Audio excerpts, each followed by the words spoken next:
My sister called my daughter the affair child before the photographer could take one picture. The Christmas lights were glowing, my mother's 70th birthday cake was untouched, and every relative was watching. Sophie lowered the painting she had made for Grandma, unfolded a bank receipt, and asked why her father had paid my sister's company $4,200 every month. What was she hiding? The camera shutter clicked twice over the clatter of forks and glasses. Near the gift table, a Christmas song played softly. The photographer smiled and lifted one hand. All the grandchildren, right here by the tree. Owen stepped forward first. Monica's 2 children hurried after him beneath the gold lights. Sophie stayed beside me, holding the painting she had worked on for 3 weeks. It showed my mother's childhood farmhouse. Blue shutters, an apple tree beside the porch, one cracked stone step near the door. Sophie had chosen a blue dress, because my mother once said the shutters had been that color. She looked at me. I nodded. My mother had promised every grandchild would be included. For 1 second, I believed her. Sophie took 2 steps toward the tree.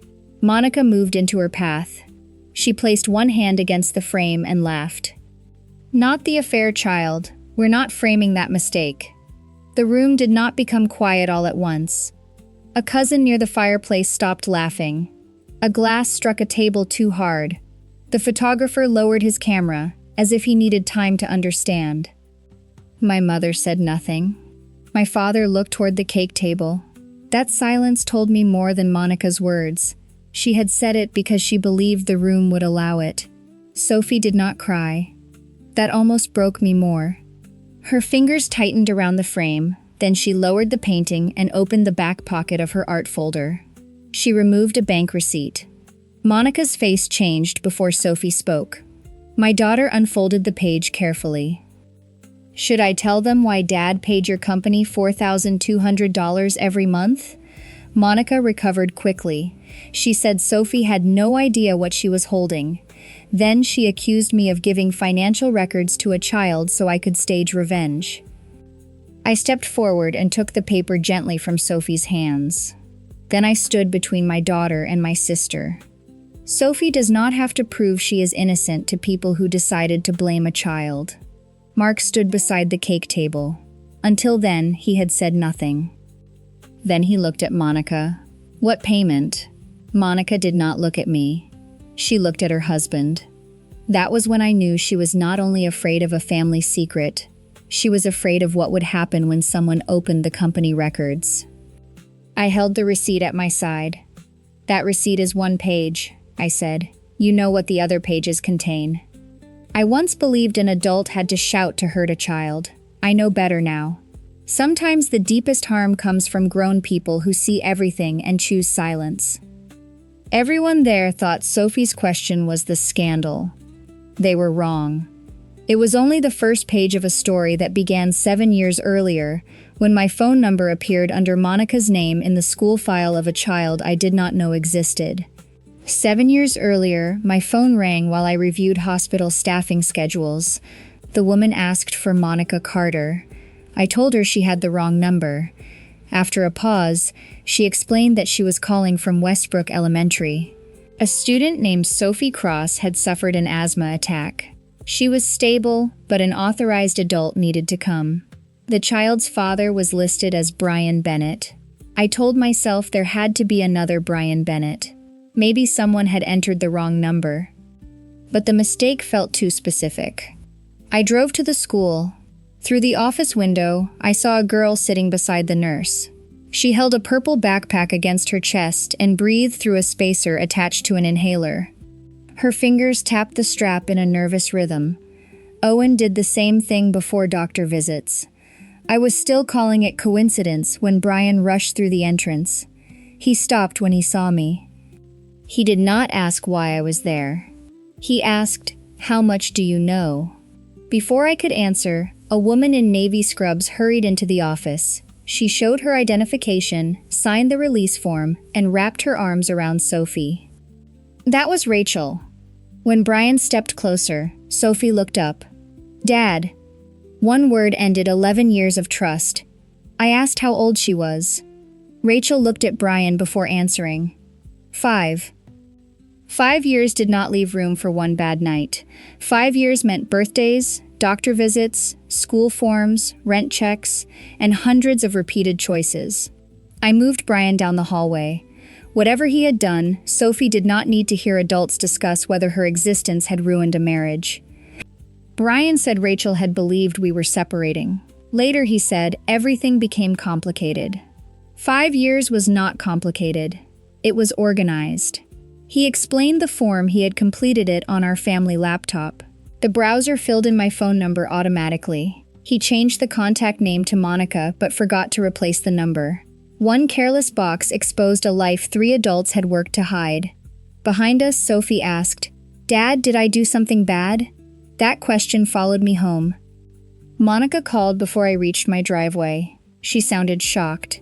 She cursed Brian, asked whether Owen knew, then warned me not to check the accounts while I was angry. When someone tells you not to look at the money before you mention money, they are not helping you calm down. They are buying time. That night, I changed passwords. I was legally allowed to change. I downloaded bank statements, tax returns, and reports from Brian's consulting company. By morning, his suitcase stood beside the kitchen door. I told him to leave. But before my marriage could end, I had to tell Owen that he had a sister. I filed for divorce before Brian had been out of the house for a week. He wanted us to tell Owen together. I refused. I would not sit beside the man who had built 2 lives and make the damage sound mutual. I told Owen that his father had broken promises. Then I told him about Sophie. "She did not do anything wrong," I said. Owen stared at the carpet. "Does she know she's my sister?" The word sister surprised me. He used it without hesitation.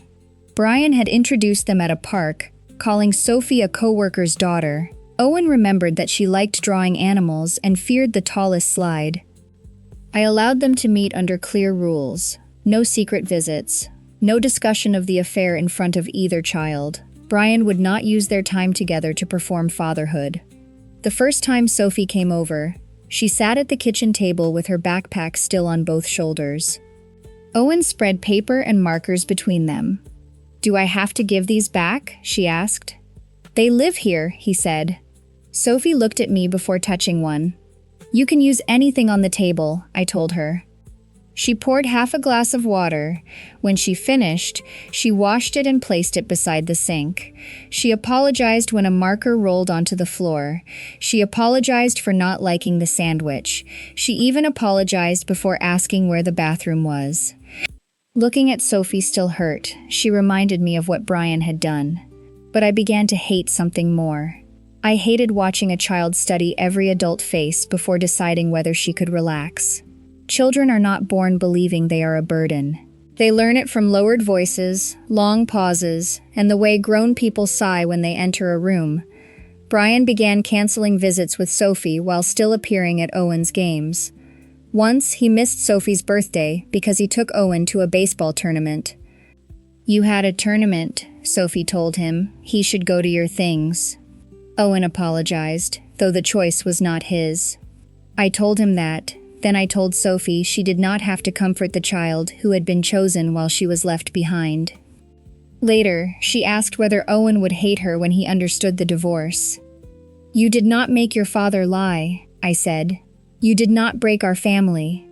That was when I understood. Sophie was not only proof that Brian had betrayed me. She was someone he had betrayed too. If you're still listening, tell me where you're watching from and what time it is there. I'd love to know how far this story has traveled tonight. I thought the hardest part would be helping Sophie understand she was not to blame.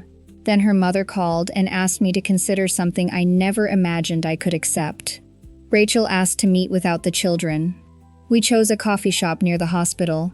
She wrapped both hands around a paper cup, but never drank from it. She told me the cancer had spread, treatment might slow it, but her doctors could not promise how much time she had. She said she had called Brian first. His new family knew Sophie existed, but they had never agreed to let her move in. He offered to keep sending money instead. Brian had reduced fatherhood to a monthly transfer. Rachel explained that her parents were gone. The only relative who might help lived several states away and was caring for an elderly husband. No one could raise Sophie for long. Then she placed a folder between us. Inside was a signed nomination asking the court to consider me as Sophie's guardian if Rachel could no longer care for her. "You're asking me to raise the child you had with my husband." Rachel did not defend herself. She did not ask me to forgive her. She only said I was the one adult who had never looked at Sophie as though the child should pay for what her parents had done. That did not make Rachel innocent. But it kept me from hiding behind anger.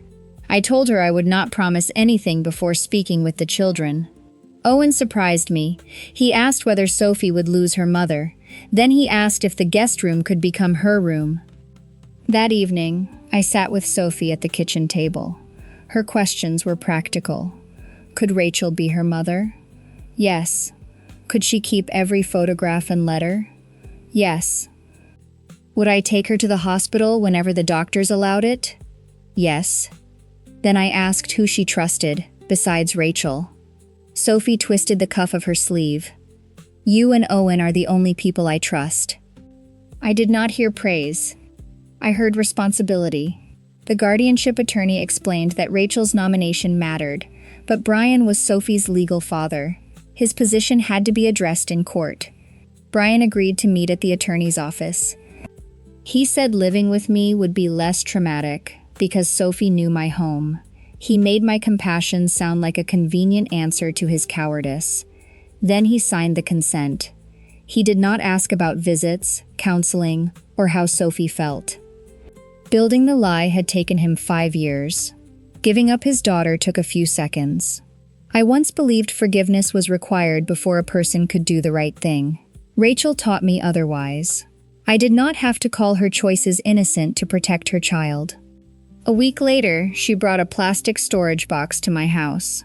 Inside were school records, photographs, an old phone, and Sophie's paint box. Beneath the tray of brushes was an envelope. Rachel asked me not to open it until Sophie needed whatever was inside. I promised I would wait. Rachel entered the hospital for a long stay. By then, I had completed the background check, home visit, and court interview. The temporary guardianship order allowed me to handle Sophie's school and medical decisions, while Rachel could not. Rachel died in early fall. Brian arrived late to the funeral. He spoke to Sophie for less than 5 minutes, then left before the burial. On the drive home, Sophie held one of Rachel's scarves. "How long can I stay with you?" I could not promise forever. Not yet. "Tonight you're coming home with us," I said. "Tomorrow we'll do the next right thing." She placed her backpack beside the bedroom door. Most of her clothes stayed inside it. She put Rachel's picture on the dresser, but left the walls bare. Hanging anything seemed too permanent. I never asked Sophie to call me Mom. I never treated her love for Rachel as a threat. We cooked Rachel's pasta recipe. We kept her birthday on the calendar. The scarf went into a cedar box beside the letters and photographs. One night, a storm knocked out the power. Sophie ran into the hallway. "Mom?" When she saw me, she froze. "I'm sorry, I didn't mean to call you that." "You can call me Claire, you can call me Mom, you can change your mind tomorrow. None of those choices will send you away." She nodded, but still watched my face. The real test came weeks later. Owen moved the cedar box for a school project. A birthday card caught under the lid and tore across Rachel's handwriting. Sophie stared at it. Then she shouted that Owen ruined everything and still got to keep everyone. Owen's face changed. "Dad left me too," he said, just in a different way. He went upstairs. Sophie's anger disappeared. Panic replaced it. She looked toward the backpack near her bedroom door. "Do I have to leave?" "No." I told her she had said something cruel. She had to apologize. But she was not leaving. Being her mother did not mean pretending she never made mistakes. It meant helping her face them without taking my love away. Sophie told Owen she had wanted him to feel as abandoned as she did. He apologized for moving the box carelessly. Together, they repaired the card with archival tape and placed it inside a plastic sleeve. That night, Sophie unpacked half her backpack. Months later, after counseling and home visits, she asked whether the court could make our family permanent. The adoption process included financial reviews, private interviews, and Brian's formal consent. In court, the judge asked whether I had pressured Sophie to forget Rachel. "She never asked me to stop loving my mom," Sophie said. "She just stayed after mom couldn't." When the order was signed, Owen gave her a house key tied to a blue ribbon. "This one is official," he said. I thought the decree would change how everyone saw her. The first Christmas card from my parents proved otherwise. The adoption order gave Sophie my last name, her own key, and a place in our home. I sent one message to my family: Sophie was my daughter. No one would mention Brian's affair around either child. Owen and Sophie would not be treated as two levels of family. Monica called and asked why I had adopted the affair child. The first Christmas card arrived 2 weeks later. Inside, my mother had written, "To Claire, Owen, and guest." I turned it face down. Exclusion rarely begins with a slammed door. It begins with a name left off a card, a careless gift, or a tradition only one child may inherit. The next Christmas, Owen received an engraved box filled with family photographs. Sophie received a gray scarf with its tag attached. She thanked my mother 3 times, then gathered the wrapping paper. She was trying to earn belonging by being useful. Months later, my father invited Owen on the family fishing trip. I refused because Sophie was excluded. Owen protested that Sophie did not even like fishing. I told him the issue was not the lake. His grandfather wanted one child while denying the other. At a company event, Monica introduced Sophie as Claire's special project. "This is my daughter, Sophie," I said. Mark mentioned that the accounting system kept 10 years of invoices and approval records. Near Christmas, my mother invited us to her 70th birthday. She promised all 4 grandchildren would be photographed. I made her name them, including Sophie. I agreed, but we would drive ourselves, keep our coats by the door, and leave after one cruel remark. Sophie had spent weeks painting my mother's childhood house. While lifting Rachel's paint box, she found an envelope beneath the brush tray. It read, "For Sophie, when she starts blaming herself." With her nod, I opened it. Rachel wrote that Sophie never made anyone lie. Monica knew more than she admitted. The choices belonged to the adults. Inside was a payment confirmation. Brian's consulting company had sent $4,200 to Carter & Company. The note said, "Housing and school handled." Sophie asked why her father paid Monica if Monica wanted nothing to do with her. I stopped her from calling. "One page gives us a question," I said, "not the whole answer." The next morning, I called Rebecca. Hiring her and a forensic accountant cost $12,500 from my emergency fund. This was not revenge. Sophie had spent half her life believing she caused the lies. Rebecca sealed the original and returned a copy to Sophie. "This belongs to your history," she said. "The original belongs somewhere no one can claim it was changed." Brian's divorce disclosure said he had no transactions with businesses owned by my relatives.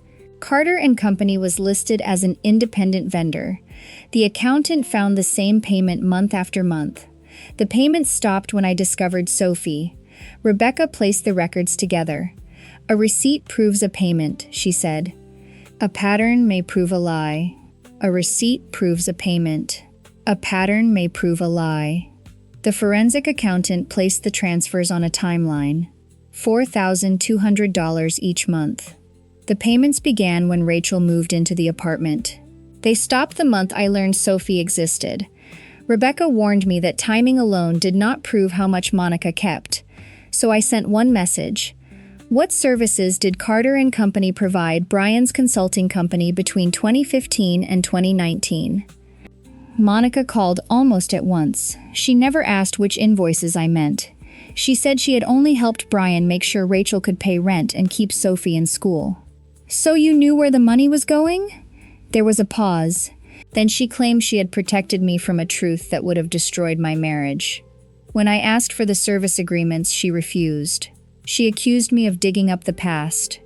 "The past left invoices," I said. Rebecca found the lease addendum in Rachel's files. Carter and Company was the tenant. Rachel was listed as an approved occupant in temporary employee housing. Rachel had never worked there. The old phone was worse. Monica warned Rachel when Brian could visit. She told her to keep the porch light off if I might call. One message said, "Move it before Claire sees the balances. I'll code the invoice the usual way." I remembered that day. Brian delayed our refinancing review, and Monica told me not to make him feel distrusted. That afternoon, Monica came to my house. I kept her outside because Sophie was home. Monica saw her in the hallway and said Rachel had poisoned her mind. Then she raised her voice. "That child has been destroying this family since the day she was born." I stepped onto the porch and closed the door behind me. Monica demanded the phone lease and receipt. When she tried to move past me, I stayed where I was. "You are not coming into my daughter's home to tell her she should not exist." She left after warning that Rachel's secrets would become public, and Sophie would have to live with them. That night, Brian called. He said court records could damage Sophie's future. "Think about what this will do to her. You built a payment system around hiding her. Do not ask me to protect her from the paperwork you created." Owen heard him. "Every time you get caught, you call Sophie the problem." He ended the call. Later, Sophie asked if he would regret defending her. Owen said he regretted the times he had stayed quiet. I sent both messages to Rebecca. Preservation notices would go out after the holiday. I did not need a full confession. I only needed the records to survive. Rebecca placed 4 groups of documents across her desk. The monthly transfers, the lease addendum, the messages between Monica and Rachel, and the financial disclosure Brian had signed during our divorce. On that disclosure, Brian had sworn that his consulting company had no transactions with businesses owned by my relatives. Carter and Company was listed as an unrelated vendor. Rebecca explained that new evidence did not automatically reopen an old divorce. Time limits still mattered, including when I could reasonably have discovered the truth, but the disclosure warranty might support a separate claim. We could demand a full accounting. We could argue that Brian had misled me when I signed the settlement. If the records supported it, I might recover part of the concealed money. The forensic accountant would not give me a final number. He did not have Carter and Company's ledger or bank records. I respected that answer. I had spent too many years around people who called whatever helped them the truth. Then I remembered something Mark had said. Their outside accounting system kept 10 years of invoices, attachments, and approval histories. If he was right, the apartment records might still exist. Rebecca prepared preservation notices for Monica, Brian, Mark, the company attorney, and the outside accounting firm. The emails were scheduled for 8 in the morning after Christmas. The notices did not freeze accounts or accuse anyone of a crime.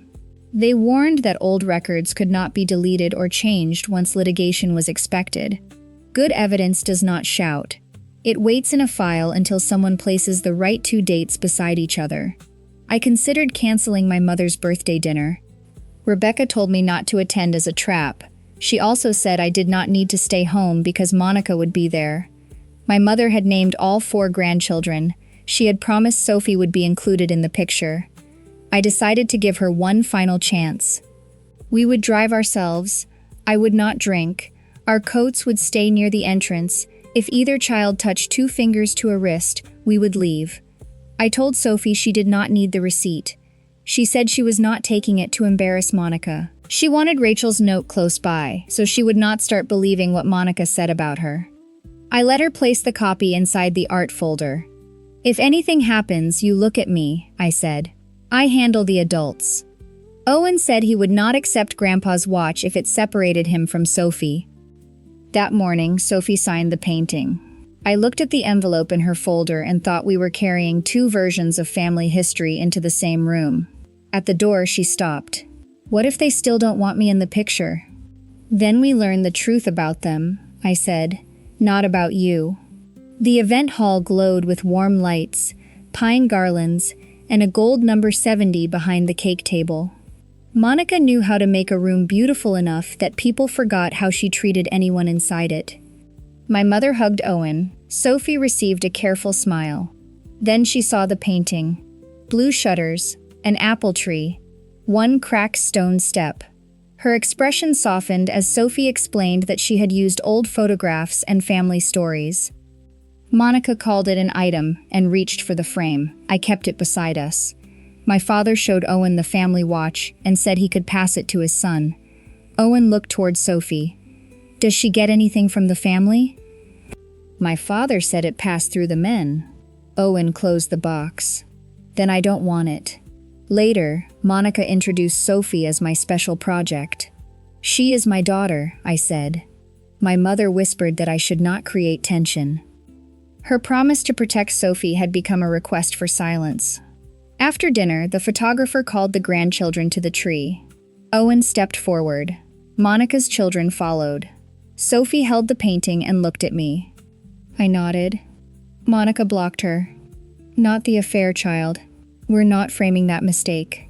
A nervous laugh died. The photographer lowered his camera. My mother said nothing. My father looked away.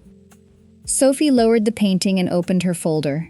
"Should I tell them why Dad paid your company $4,200 every month?" I took the receipt and stood in front of her. Monica said Sophie did not understand business records.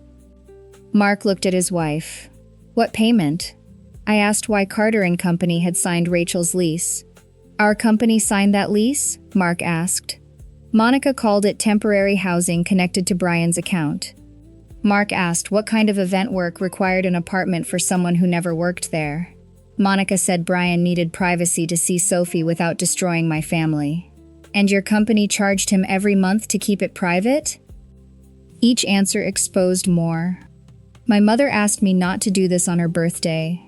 Monica just called a child a mistake in front of everyone. My father's voice was flat. "You adopted her, we didn't." There was nothing left to misunderstand. I told them neither would have access to my children after that night. My mother looked at Owen. "You don't mean him." "I mean both of my children." My father ordered Owen to stay. Owen took one side of Sophie's painting. "I'm leaving with my family. I once believed a family picture proved who belonged. That night, I learned it only showed who had been allowed into the frame. Family was the person who walked out beside you." In the car, Sophie asked if she had ruined the birthday. I told her Monica ruined it by turning a child's existence into entertainment. My mother chose the party instead of her granddaughter. My phone filled with messages demanding an apology. I answered none. At midnight, the preservation notices were 8 hours away. At 8 the next morning, Rebecca sent the preservation notices. Monica received one. So did Brian, Mark, the company attorney, and the outside accounting firm. The letters did not freeze money or accuse anyone of a crime. They stated that litigation was reasonably expected and that records connected to the apartment, the invoices, and Brian's company had to remain unchanged. The Mark received the notice as a co-manager and chief financial officer. The company agreement allowed either manager to place a temporary compliance hold when a serious financial concern appeared. Mark instructed the accounting firm to lock deletion access, preserve backups, keep the approval history, and prevent old invoices from being edited. He could not remove Monica's ownership or declare her guilty. He could stop the records from disappearing. The venue purchase required both signatures. Mark said he would not sign until he understood why Carter and Company had rented an apartment for Rachel. The company lawyer had to notify the lender that a possible discrepancy might affect the loan disclosures. The deal was delayed. It was not canceled yet. Monica called before 9. She said Sophie had destroyed the company and threatened innocent employees' jobs. "Sophie did not create the apartment," I said. "She did not write the invoices or approve the ledger. Monica insisted we could have handled everything privately. You had 7 years to tell me privately." Later, Mark forwarded a message to the lawyers. Monica had asked him to delete a folder named Temporary Housing, Old. He refused and saved the request. Nothing had been deleted, but asking made the review more urgent. Brian called next. He warned that Sophie's name could appear in court records. Owen refused to speak with him alone. He told his father that Sophie was not the consequence. Brian's choices were: My mother called before lunch. She wanted both children brought to her house to apologize for embarrassing her before church friends. I asked whether she had called Sophie to see if she was all right. She did not answer. That afternoon, I removed my parents from the school pickup list, the medical contact list, and every schedule shared with family. My father called me unreasonable. He said they had never harmed Sophie. They were searching for a bruise to prove their innocence. Meanwhile, Sophie had spent years apologizing for walking into a room. "You are cutting Owen off from his heritage," he said. Owen already chose what kind of heritage he wants. Legal papers do not create consequences. They open the door and let old choices finally walk in. By evening, the company attorney notified the seller that closing was delayed during an internal review. The contract clock kept running. If the records were not cleared, the financing deadline would expire. Then Rebecca called. The accounting system had opened its archive. They no longer had only the invoices. They had the names of everyone who approved them. The archive remembered more than Monica expected. It kept the original invoices, the attachments, the names of those who created and approved them, and the dates of every change. Monica's name appeared beside the temporary housing invoices. The accounting firm found that $1,050 from each $4,200 payment had been recorded as an administrative fee for Carter and Company. Owner distributions suggested that part of that money may have reached Monica personally. The accountants still wanted bank statements before giving a final number. I respected their caution. The audit did not prove Monica had created Brian's affair. It proved something narrower. She knew the system existed. She used her company to support it. She approved the invoices. She benefited from the fees. The financing deadline on the venue purchase expired before the records could be cleared. The seller ended the agreement. Carter and Company stayed open, but the money meant for expansion went to lawyers, auditors, compliance advisors, and corrected financial statements. Monica lost the right to approve payments or alter old records. After an internal mediation, she sold part of her voting interest to Mark and an existing investor. She stepped away from daily management and personally guaranteed the repayment tied to her approvals. Mark moved out. He had not created the original lie, but he had enjoyed the company's growth without asking enough questions. Silence had benefited him too. Rebecca filed my civil claim. It relied on Brian's disclosure warranty, his description of Carter and Company as an unrelated vendor, and our demand for a complete accounting. Brian did not admit everything. He agreed to mediation. He provided records, accepted a repayment plan for part of the concealed money, and agreed to cover part of my legal and forensic accounting costs.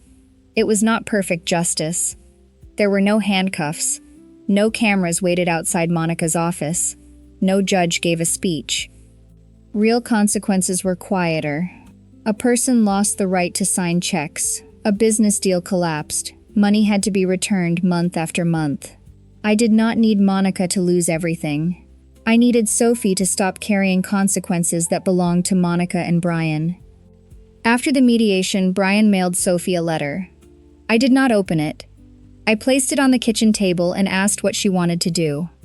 Sophie held the envelope, then carried it to the cedar box that held Rachel's things. "Maybe later," she said. I did not tell her forgiveness would heal her. I did not remind her that Brian was her biological father, as if blood created a duty to listen. The choice was hers. 2 weeks later, a 6-page letter arrived from my mother. I expected another defense. For the first time, she did not say Sophie had felt excluded. She admitted she had seen it, and she had chosen silence. My mother's letter admitted what she had done. She had watched Monica use Sophie's birth as a weapon, then called her silence keeping the peace. She had protected appearances instead of a child. For once, she did not say Sophie had only felt excluded. She said Sophie had been excluded. I thanked her for telling the truth. One letter did not restore access to my children. My mother began counseling and sent cards with Sophie's name written correctly. I kept them until the children were ready. My father did not change. He told Owen our family had abandoned tradition for temporary feelings. Owen answered once. A tradition that asks me to accept what Sophie is forbidden to share is not a tradition I want. Then he returned the family watch by insured mail.